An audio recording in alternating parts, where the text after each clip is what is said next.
This hot, this the spot. There it is, pod.com. We're interviewing the best comedians, so tune in quick and get your ears receiving them. We talking about life and laughter, stream right to you from the microphone right to your home, dude. Side note, this might get embarrassing, but no, don't sweat, yo, cause there it is.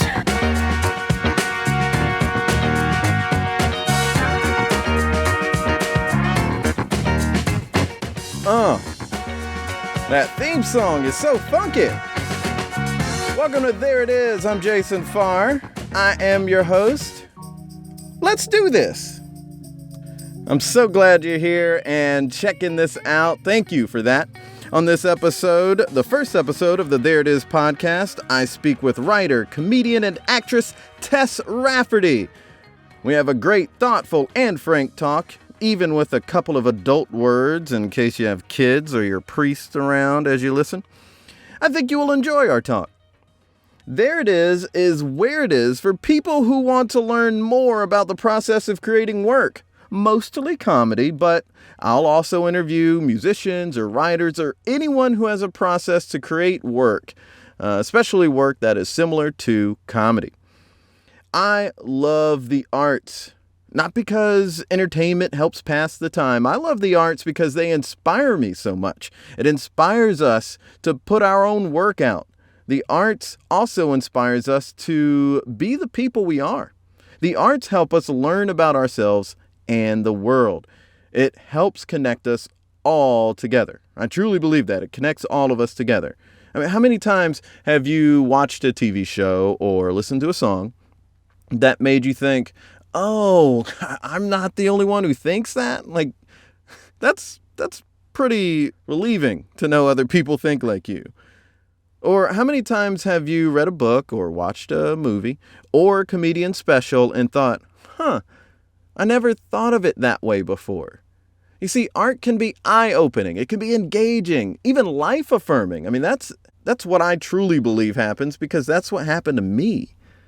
I found out who I was by way of Bill Murray in Ghostbusters. I saw that movie and it told me who I was. I knew at 5 years old who I was because of a piece of work, some art that somebody put out.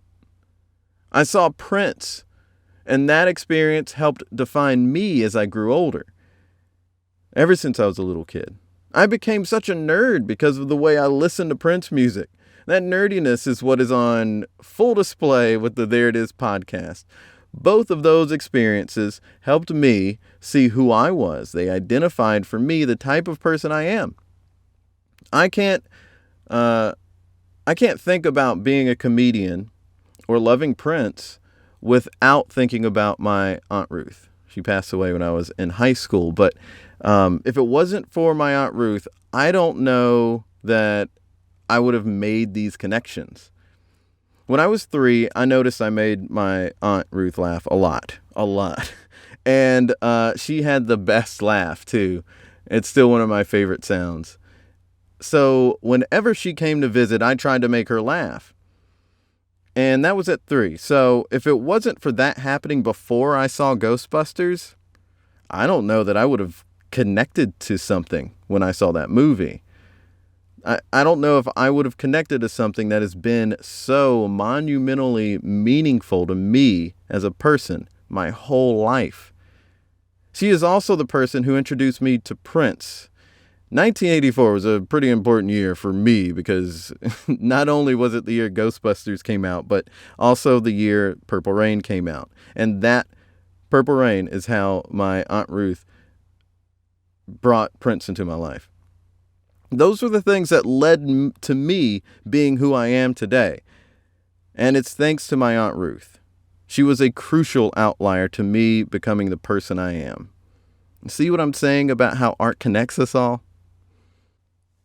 Recently, Prince left this thing we call life, and we saw how sad it was across the world. I was devastated because not only just because I loved the enigma that is Prince, but I loved his music, of course, but he was so meaningful to me because he helped me inform myself of who I was. I wanted to meet him. I wanted to pick his brain. I wanted to get on his radar with my own work. I wanted him to know I existed because he's been so important to me in my existence. I mean, the very reason I came up with the idea to do this podcast is because I'm such a nerd, and his music is what taught me how to be such a nerd and study how people create stuff. I can remember times where I was reading the liner notes of his music, of his albums, you know? I mean, I'm a nerd. And this podcast exists in part because of his impact on me. I wanted to find a way to honor Prince somehow with this podcast, so I decided to release it today, June 7th, because Prince was born on June 7th, 1958. It was a way I thought I could pay some sort of small tribute to this man who meant so much to me, since I can't communicate with him or talk to him. Or so I thought. Wendy Melvoin of Wendy and Lisa from the Revolution said at his memorial service, the best way to remember him is to be creative. Being creative is how you can talk to him, she said. If you're being creative, he will talk to you. So here I am, being creative. Hey, Prince. Good to speak with you. Thank you.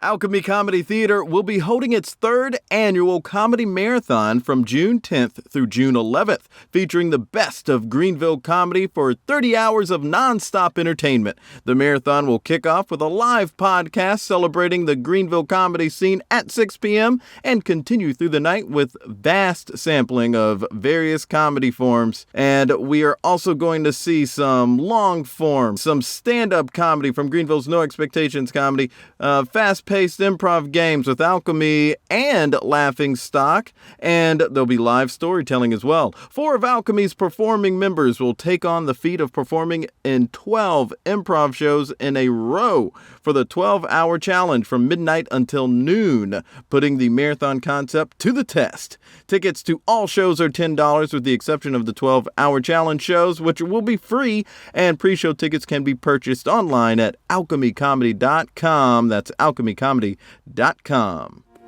Do you toss and turn at night because you want more of the There It Is podcast? Are you growing despondent between episodes? Do you often wonder where it is? I'm Jason Farr, and you may have there-itis. There is no cure for there-itis, but you can join a support group, the There-itis Foundation. Support the There It Is podcast to keep your there-itis at bay, as in B-A-E. Go to thereitispod.com and click the support button. You can support one time only or become a monthly supporter. Supporting the There-itis Foundation allows for us to keep getting the word out about there-itis through the blog on thereitispod.com and the podcast. You don't catch there-itis. There-itis catches you, but it's okay. And I should know. I, too, have there-itis. Hey, Tess. Hey, Jason. Thanks so much for being on the podcast. I really appreciate you and your work. Well, thank you very much for having me. It's a rainy day here in Los Angeles, so I can't think of anything better to do than to sit inside and answer questions about comedy. So it means people are probably driving erratically. Yes. And losing their minds. Where are you from, Tess? I don't think I've ever heard this. I grew up in Delaware, but I went to college and really started performing comedy in Boston. Oh, okay. Yeah. Awesome, Delaware. So when did you get bit by the comedy bug? Like, what made you, when you were little, did you see Ghostbusters like me and then just want to do comedy, or what? What was it for you? That's really interesting because I always enjoyed comedies. I always really liked comedies. I came at it more from, and I think I was always, what, I guess where I got bit by the comedy bug? MASH reruns. Oh, wow. Yeah. I used to watch, as a kid, I would watch MASH reruns with my dad. And so I grew up with a very, if you think about Alan Alda in general, the dialogue and jokes in MASH, they're so layered. There's like one joke on top of another. And a lot of times the jokes are, half the jokes are asides or under the breath or whatever. It's just so much going on. And so I think I always developed, like, I think it shows in my writing and it shows in, when I'm talking to other people and stuff, it's like, I always feel like that's what developed my sense of humor more than anything. Wow. And too many viewings of Tootsie as a kid when it was on cable. Like the exact same thing. Larry Gelbart's both MASH and Tootsie, and he's got that really layered, like if I had to trace the origin story in my head, I think of it as being MASH and Alan Alda and Dustin Hoffman from Tootsie, but it's really Larry Gelbart when I'm thinking about it right now, who, was just a fantastic writer who I think died like a year or two ago, last couple of years for sure, unfortunately. Yeah. But so I always really appreciated that stuff. I think I spent a long time not thinking I could be funny. I think I thought I was maybe funny with my friends or something. I started out as an acting major and then I started writing because I hated the parts that were available for women. I just thought they were all someone's mother, whore, maid, or wife. Like they weren't fully actualized people on their own. That is common, yes.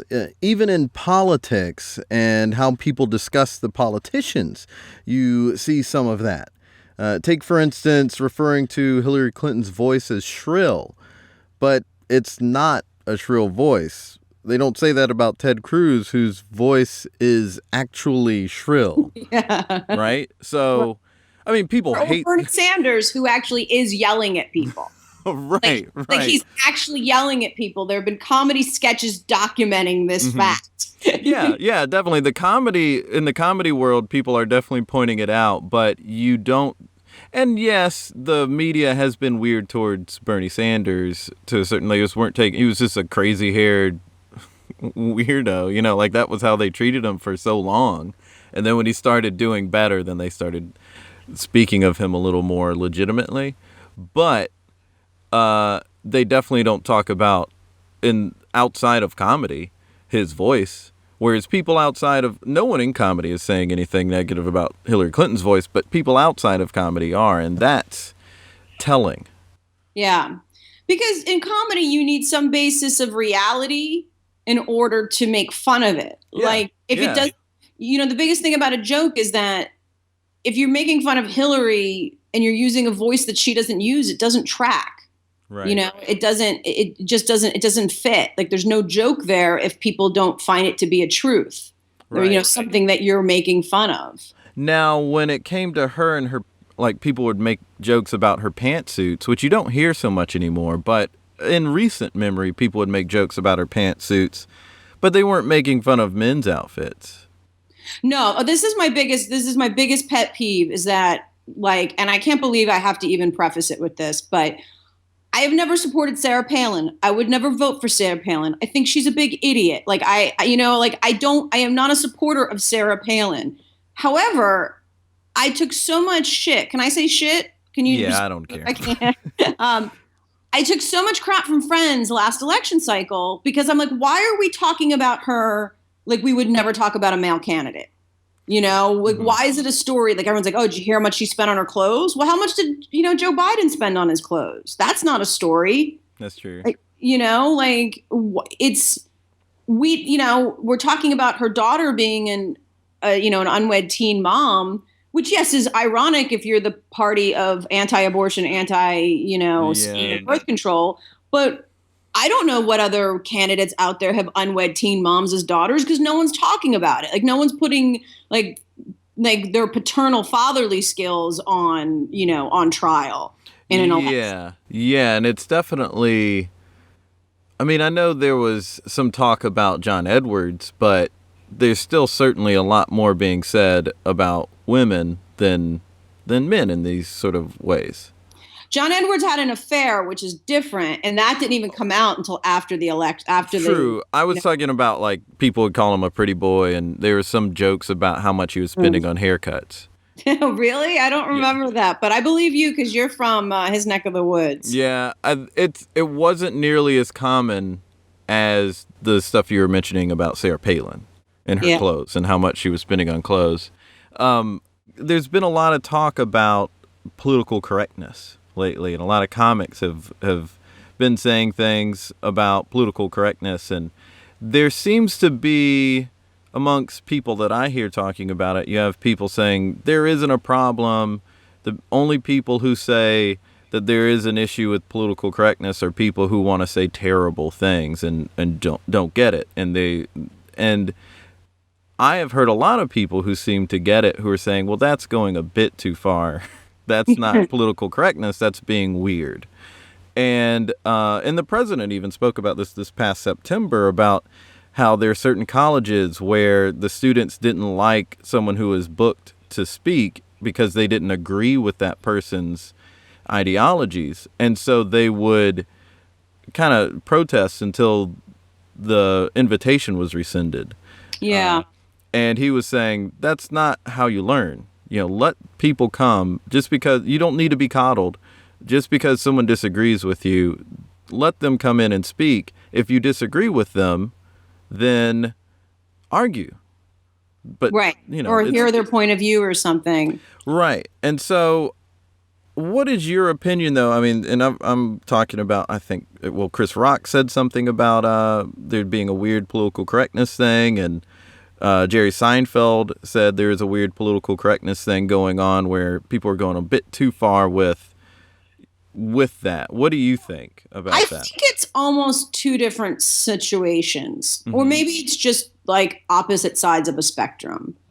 I think, first of all, I hate the term political correctness because I feel like it immediately has a negative connotation. Yeah, it's definitely a hotbed. It's a buzzword. And the truth is that, of course, white guys don't like what they call political correctness because it's been telling white guys like, hey, you can't say that anymore for years. You know? Yeah.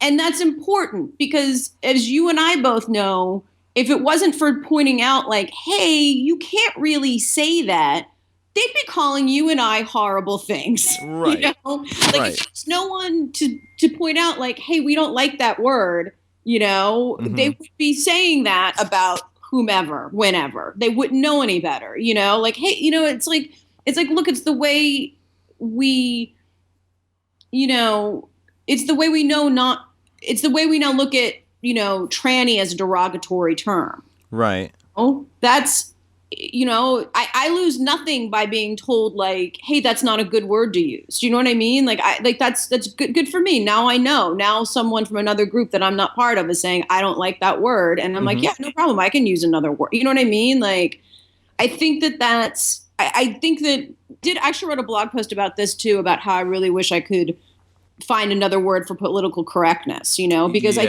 it's the only way that there's progress is to go, hey, you can't say that, like, look, do I think, and even with the thing about the speakers on a campus, do I think a member of a neo-Nazi party should come speak to a college campus? Like, no. Right, exactly. There's still going to be a limit. Yeah, I don't think they should be given a forum personally. Like they should have one where they can find one because it's a free country, but I wouldn't want my college, giving them a forum. Right. But yeah, if it's just like, you do read about like, oh, you can't give me a B because I find that a trigger. You know what I mean? You can't fail me on this test because that's a trigger for me. You read like these extreme examples, like you said, within reason, no, you should have different people's points of view. I mean, it's a slippery slope, like, Yeah, that's certainly fair. I mean, obviously, you're going to draw a line. I think the sort of examples of people not being allowed at a college, it was some thinker, but the people there were people at the school didn't think like that person, so they didn't like it. Like maybe there were a lot of liberal students at the school, and it was a conservative that was going to come. Right. It wasn't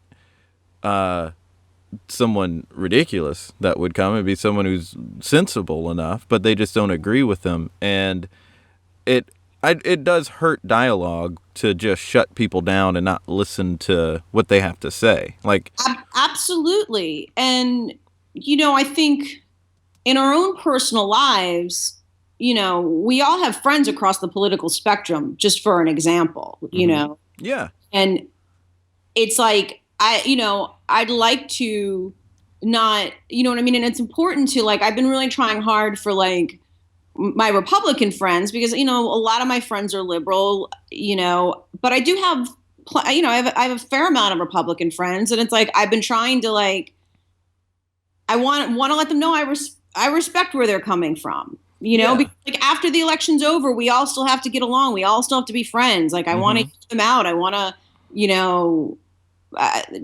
I feel so. I do agree with you that you can't shut the rest of the world out, because you're going to meet all kinds of people with different thoughts and beliefs, and you're going to have to work with them or live with them, or, go to school alongside of them. And so, you have to find out how you can have a dialogue, like you said, how you can respect someone else's opinion while disagreeing with it, or, respect their right to have one.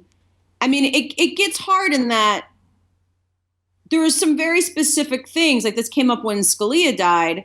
Mm-hmm. There were some very specific opinions that happen to infringe on, like, my civil rights or your civil rights, or, and that becomes tricky, because it's like, you can't live and let live when your version of living doesn't let me live. Right. Those things are tougher, but I think, other than in extreme situations, yes, we all have to get along and share this planet. So it's a good thing to, be exposed to that and learn how to, like, live with it. Right. From a comedic point of view, when it comes to the talk about political correctness, do you see it as the issue that some have seen it? Do you, like when Jerry Seinfeld says there's a weird PC thing going on right now at certain colleges, especially, but just almost in general. Do you see, like, where's your stance on that? Is there some... When someone like Jerry Seinfeld complains about it, I'm like, really? You're going to go do a college? You know what I mean? It's like, it's so irrelevant to me to hear what Jerry Seinfeld thinks about political correctness on college campuses. Is he doing a college tour this year? Well, his point, and this was something that was sort of lost in the discussion. He was in an interview, and the interviewer asked him if he would do a college, and he said, no, I stopped doing them a long time ago, because a lot of my comedian friends who had been going to them said, stay away from colleges. So I don't think he was anytime, like, around when he made that statement, would have considered going to a college, because he's out of that era. But he can do anything huge that he wants to do. He's doing a residency in New York City right now. I mean, that guy's not going to do a college. It's just funny, like, I think it's a more interesting discussion coming from someone like Chris Rock than Jerry Seinfeld. And why is that? It's like, because, at the end of the day, Jerry Seinfeld's humor is offensive to no one. You know what I mean? Is, like, someone going to get offended by a cereal bit? I mean, I don't know. I just find him irrelevant to the discussion. And I find Chris Rock more relevant to the discussion, because he is still out there doing comedy. And he is someone who has something to say. Who he courts controversy more. Yeah, I mean... He's envelope pushing, and Seinfeld isn't. Yeah, I don't know that he's doing it on purpose, or that's just his humor and that's how he makes his point. But yeah, for sure, he's going to say more things that are going to piss off more people, or that might piss off people, and is in his way of getting to whatever his message is, whatever his point is. There was a friend of mine who's a stand-up, and she's the head writer of something right now, and she wrote a tweet saying a couple years ago, year or two ago, saying, I likey lie, the singer. And somebody tweeted to her, that's racist. And to me, that's a perfect example of when people take legitimate PC standards and blow them out of proportion. Right. And to me, when I hear a Jerry Seinfeld say, like, there's something weird kind of going on there, I think of situations like that. But here's what I also think, and what I've also learned in the last couple of years of my life is that you take that tweet, you take that tweet from your friend, for example. I'm not going to tell you whether or not that's racist or not. I can't weigh in on that. Do you know what I mean? Like, somebody might find it like it's not for me to say, it's like, I feel like if you're not, and then this is where I think we get into trouble. If you're not part of the aggrieved group, how do you know if it's sexist or not? How do you know if it's racist or not? Mm-hmm. You know what I mean? Like, I can't. That's a very valid point. I bring the same experience. Like, and then look, if you don't think it's racist and someone else does, and you guys want to have that discussion, that's totally, you know what I mean? That's up to you and stuff. And that's both of your prerogatives. Mm-hmm. I'm just saying, I went through this, I had this discussion about a year ago when, that Will Ferrell movie about prison came out, and Get Hard. Yes. And there was a couple of gay men I knew who were offended by certain aspects of it. And I heard a lot of straight white dudes talking about why it wasn't homophobic. And I'm like, how would you know? How could you say? Yeah. How could you say? And they were so entrenched in their opinion. And it was like, I'm just like, okay, well, instead of, you know what I mean? And they were almost like, well, what's your problem with? And I'm like, no, I'm just saying I'm not a gay man. So I'm not, it's not for me to say whether or not I might find it offensive if I was a gay man. I can't say. Instead, why don't I listen? Why don't I go, why do you think that's sexist? I'm not saying it's not. Why is it? Mm-hmm. I feel like if we all shut the fuck up more about opinions and just asked more questions, like, we'd be better off. Absolutely. More of a dialogue. Right. I totally agree. It would just be so much better if people would listen and ask questions. I know you're making me think, because you're right. I can't say, oh, well, that's not sexist or homophobic, or whatever, like whatever group I'm not in. I can't talk about it. No, there's so much context. Mm-hmm. Like, you know what I mean? And that's what I think. When you're not part of the aggrieved party, let's just say the aggrieved party, there's probably a better word, but that's a fair one. That's fair. When you're not part of the aggrieved party, you don't have the right context to judge. You know what I mean? Like, and in one comment, there's not always necessarily the context that there is that makes something sexist, So it's like not your fault if you don't know. I'm looking at this OJ verdict. I'm going to regret probably talking about this. I'm looking at this OJ verdict in such a different light now. Me too. I was in high school. Oh yeah. I mean, what did I know? But also, like, look, do I think he did it? Yes. Mm-hmm. But given everything, as a white person in America, given everything that I have seen happen in just the last few years. And then you really, and just having the maturity to really put it in context with the LAPD and Rodney King and everything. I'm like, oh yeah, I can see where there's just an institutional distrust of cops in Los Angeles in that period of time. There's an institutional distrust of cops right now, Yeah. It's like, yeah, I don't know. I just feel like I'm, you know what I mean? I can, I don't have a problem seeing a world where people were like, yeah, I think the cops, I think a racist cop, a proven racist cop would lie and plant evidence, if you want to talk reasonable doubt or something. Right. Again, I think he did it. I'm just saying that. I had the same reaction of, there is that reasonable doubt there, but it's hard to imagine he didn't do it too, but yeah, I get the distrust. Well, let's circle back around to your comedy career, though. I know, let's talk about writing comedy instead of whether or not OJ deserved a walk. So you were, the comedy bug bit you, because of MASH, and then you went to college in Boston, and that's where you started doing comedy. I did. I was an acting major, and like I said, which got us off on this tangent. I hated the roles for women, so I just started writing my own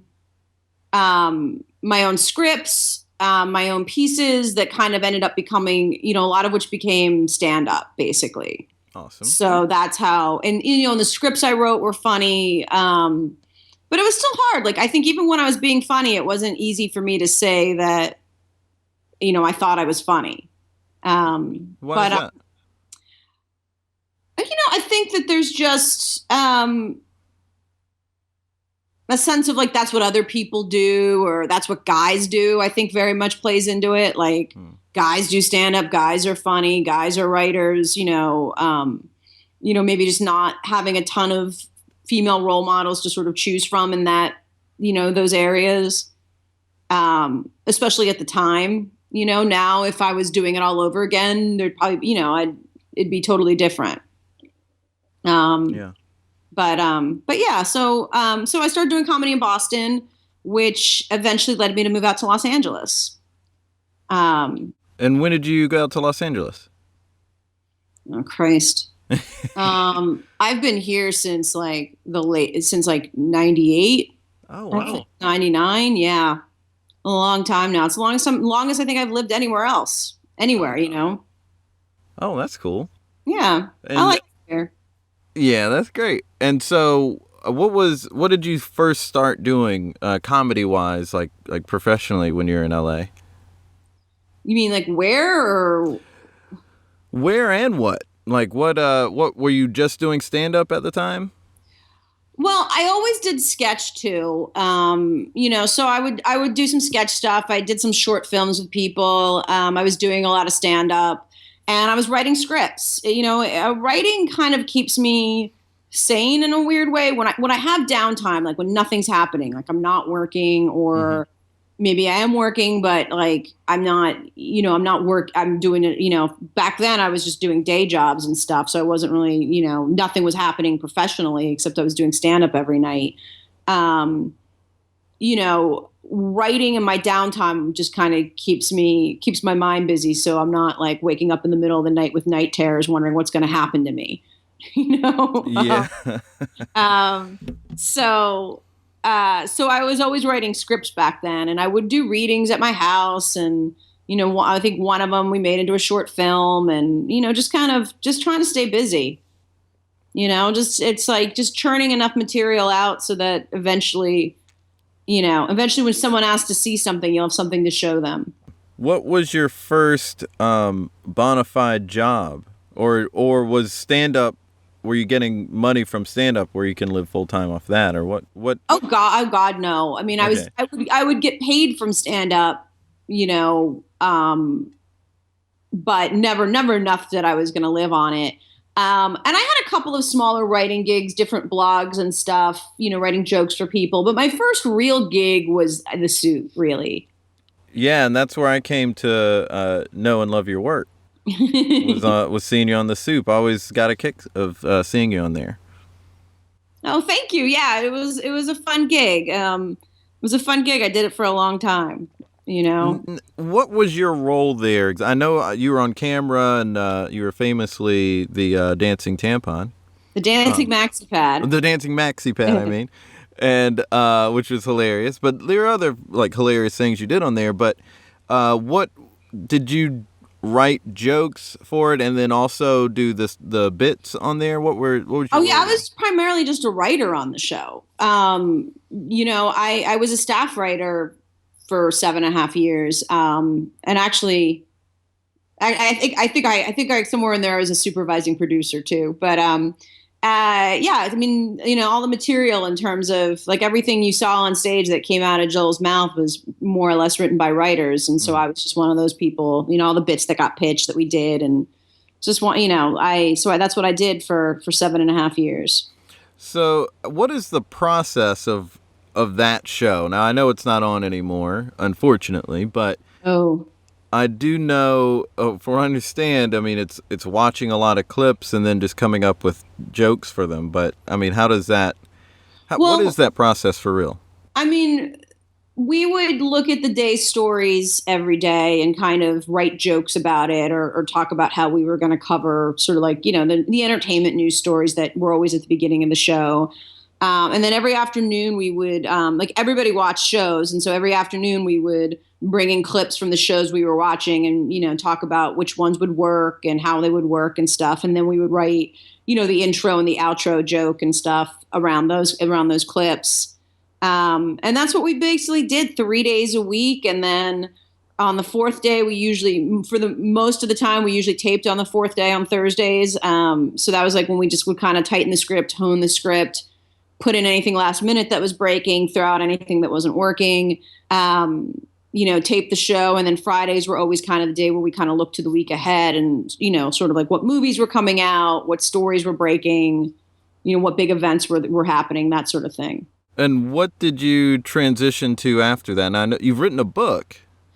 I did. I wrote a book called Recipes for Disaster, which is a memoir about dinner parties I threw and what went wrong. It's a great concept. Thank you very much. Thanks. Unfortunately, it was published the day of an actual disaster, which was Hurricane Sandy. So nobody wanted to read my stories about how Ronnie Polenta ruined my dinner party in the wake of an actual disaster. Right. Sort of was a bit gauche after that. So people should run out and buy it now, though. Yes, you can even get it on Audible. I read it on Audible. Fun. Yeah, all of it by myself. I did that. I had a screenplay that was optioned in there.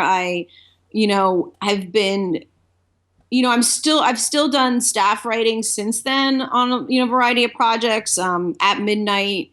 Yeah, that's right. I saw that. Comedy Central Roast of Roseanne, just other things. And I'm still out there just writing scripts, pitching them. I'm working on some new books. It's just it's the same thing I've always done. It's like you just keep churning stuff out so that you have stuff to show people when they ask to see it.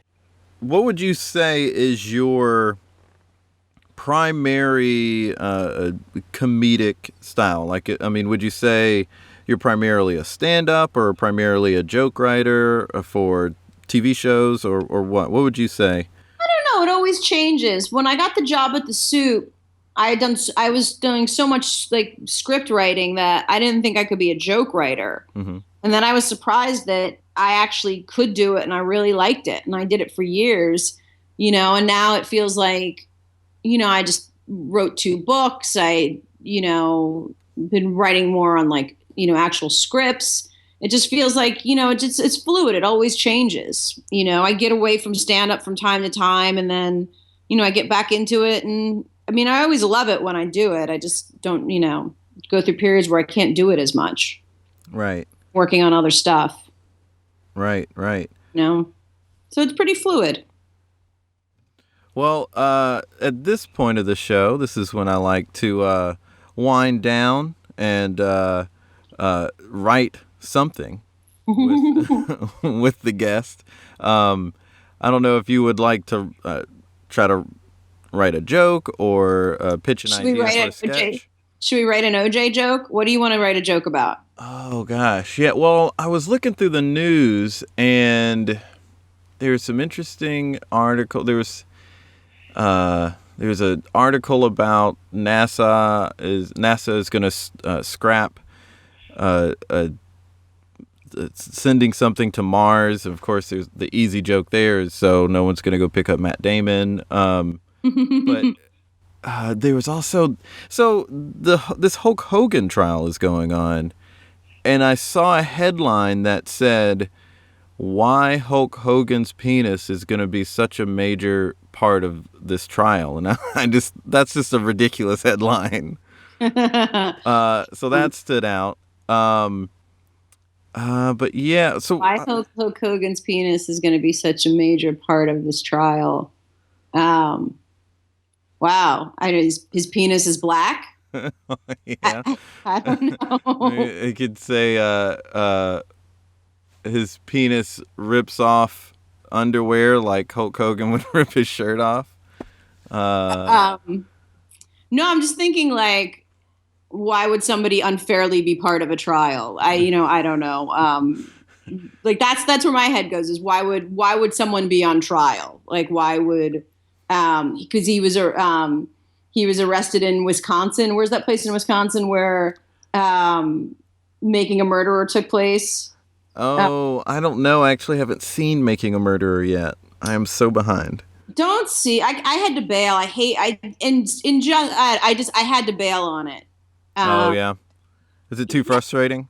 It is frustrating. Like, I don't know what happens after. All I know is it's watching a man who was imprisoned unfairly for 18 years is just not my idea of a relaxing evening at home with Netflix. You cannot chill with that Netflix viewing. Yeah. Yeah. Like, why is Hulk Hogan's penis on trial?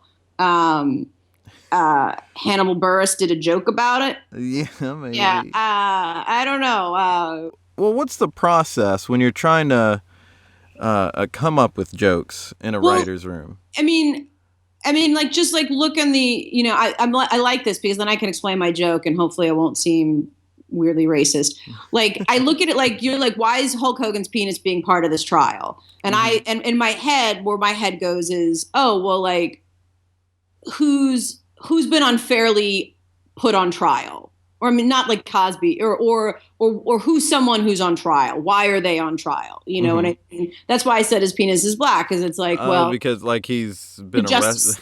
The justice system is unfair to black people. I get it. That's where my head starts to go. I know. Oh yeah, so it's like it was driving while black. Driving. Yeah, that you know what, and that there you go. That takes my idea and it like brings it just a little bit clearer. Like, why is Hulk Hogan's penis going to be part of this trial? Because he was driving while black. You know, or he was at a Trump rally. Yeah, like something, always a mark of a good joke where you have to explain it 5 minutes later and then someone laughs, by the way. But like, that's where my head goes. Like, why is he, like, that's why I did the Hannibal thing, because now Bill Cosby's on trial because Hannibal made a joke about him, Right.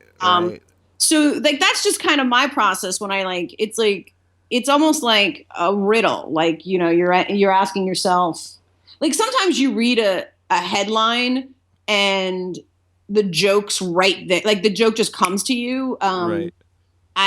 There was one headline a couple of months back where it was about a woman born with a rare disorder where she can't feel pain.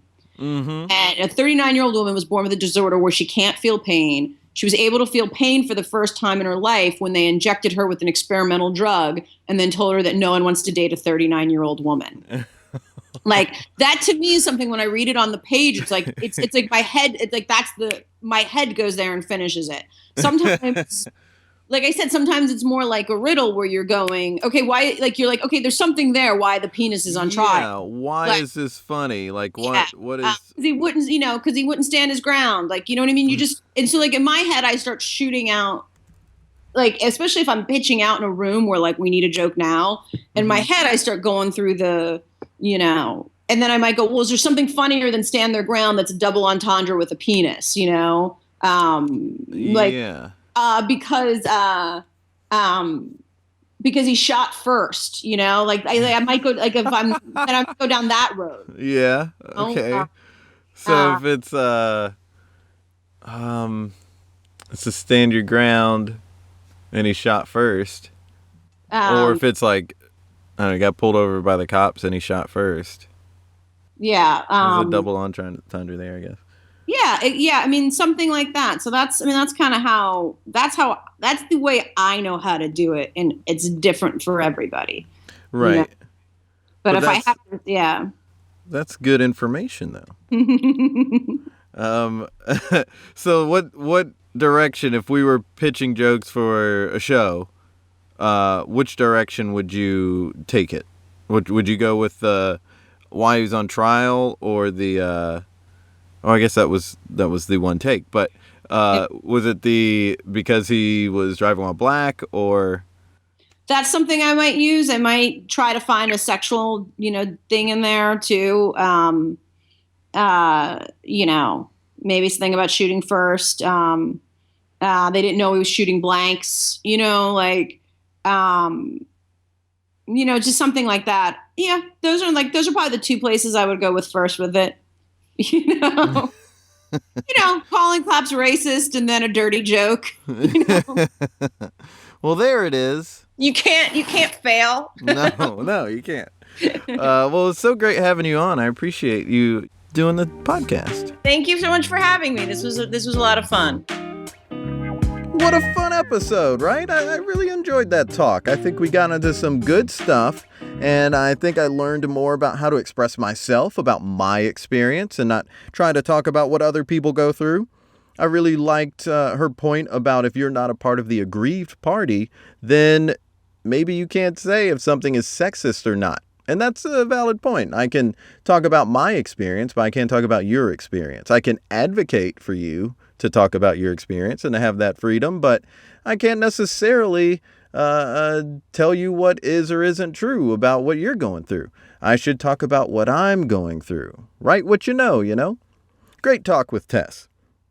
You can buy her book, Recipes for Disaster, as a hardcover, or you can get it on your Kindle. An audiobook is also available on audible.com. Find out more about Tess at tessrafferty.com. That's TESSRAFFERTY.com. Would you like to support the podcast? You can. Go to thereitispod.com and click on support. You can donate one time or monthly. Support goes to allowing me to keep doing this, as well as buying new equipment, hosting fees, and the like. Today's episode was sponsored in part by the early support of wonderful people like John Evans, Namaka Farr, Zan Farr, Della Scott, Tom Housley, Rhonda Housley, Eowyn Dean, Mandy Roberts, everyone who took part in and attended the Fun the Far show last year, and Justina Sparling. Without you, this couldn't have happened, so thank you so much. May you all have theiritis. I really hope that's not a real medical condition. The next episode is a fun one, another fun one. I interview comedian Corey Cavan. Check it out. Until next time, this has been There It Is. Be good to each other. The music for the theme song was created by Neil Brooks. The rap was written and performed by Nick Acevedo. The logo for There It Is was created by Jeff Prater. The There It Is podcast is produced by Jason Farr.